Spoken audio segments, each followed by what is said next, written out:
香港置業喺大灣區嘅核心地段，40萬買間地鐵上蓋單位，你係咪好心喐啊？咁啊，今日我哋就來到中山旗杆3城嘅地鐵上蓋嘅單位呢度啦。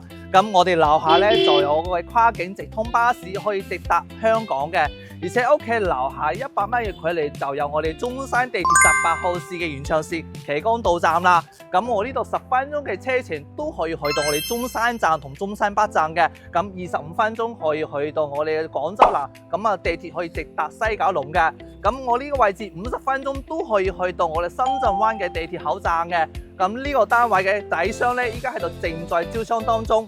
跟住我哋鏡頭去睇片。咁呢個就係我哋再賣嘅一個40萬嘅3房單位啦。咁入邊嘅空間係做得動靜分離嘅，而且每一個空間都做得非常之實用嘅。呢個單位食完飯之後咧都可以散步嘅。咁呢度就係我哋一個園林啦。依家係準備樓發售嘅。咁如果有興趣嘅朋友仔，私信揾我啦，我 PM send 資料俾你。